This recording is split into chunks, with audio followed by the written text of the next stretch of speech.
नमस्कार, मी आहे वेदांत भागवत आणि तुम्ही पाहत आहात स्कूल तक न्यूज चॅनल। राज्यामध्ये थंडीचे जाणव होऊ लागली आहे।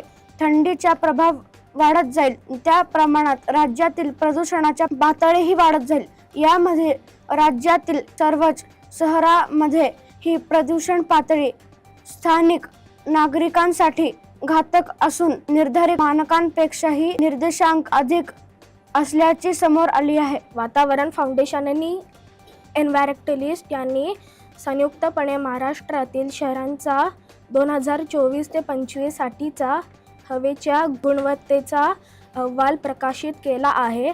यात PM 2.5 ची पातळी मानकांपेक्षा निम्म्याहून अधिक शहरांमध्ये अधिक आहे, तर PM 10 ची पातळी मानकांपेक्षा सर्वच शहरांमध्ये अधिक असल्याचे समोर आले आहे। मुंबईमध्ये PM 2.5 ची पातळी सरासरी 35 मायक्रोग्राम प्रति घनमीटर नोंदवली गेली आहे।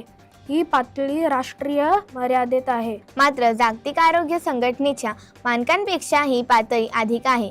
PM 10 ची सरासरी पातळी 91 मायक्रोग्राम प्रति घनमीटर नोंदली गेली आहे। या वर्षभरात मुंबईमध्ये सातत्याने झालेले पर्जन्यवृष्टी प्रदूषण कमी होण्यास कारणीभूत आहे का, हेही यामध्ये पाहणे आवश्यक आहे। शहरातील प्रदूषण पातळीमध्ये 2019 ते 20 पासून 12% सुधारणा झाल्याची या अहवालात समोर आले आहे। ठाणे शहरामध्ये हे PM 2.5 चा सरासरी निर्देशांक 38 मायक्रोग्राम तर PM 10 चा सरासरी निर्देशांक 83 मायक्रोग्राम प्रति घनमीटर नोंदवला गेला। बांधकामाची धुळे, वाहतूक कोंडी, औद्योगिक प्रदूषण यांचा फटका शहराला बसत असल्याचे दिसते।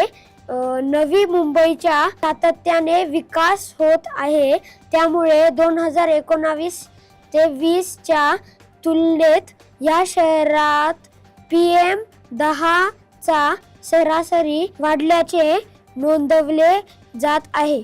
मीरा भाईदर येथे PM 10 सरासरी पातळी 100 मायक्रोग्राम तर विरारमध्ये PM 10 पातळी 91 मायक्रोग्राम प्रति घनमीटर नोंदली गेली आहे।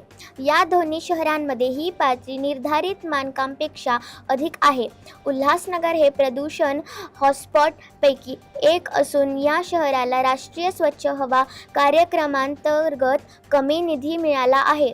मोठ्या शहरांच्या तुलनेत 2.1 कोटी रुपये ही रक्कम पुरेशी नसून यासाठी अधिक प्रयत्नांची गरज आहे, असे अहवालात व्यक्त करण्यात आले आहे। भिवंडी शहर औद्योगिक केंद्र आहे। या शहरात कारखाने, अवजड वाहतुकीमुळे हिवाळ्यातील बहुतेक महिन्यांमध्ये हवेची गुणवत्ता धोकादायक श्रेणीत नोंदवली जाते। बोईसरमध्येही हवेच्या गुणवत्तेच्या समस्या दीर्घकालीन असून बोईसरमध्ये PM 2.5 चा सरासरी निर्देशांक 45 मायक्रोग्राम प्रति घनमीटर तर PM 10 चा सरासरी निर्देशांक 98 मायक्रोग्राम प्रति घनमीटर नोंदवला गेला आहे। PM 2.5 ची वार्षिक सरासरी भारतीय मानकानुसार 40 मायक्रोग्राम प्रति घनमीटर तर PM 10 ची वार्षिक सरासरी 60 मायक्रोग्राम प्रति घनमीटर। आजच्यासाठी एवढेच। पाहत रहा स्कूल तक न्यूज चॅनल। नमस्कार।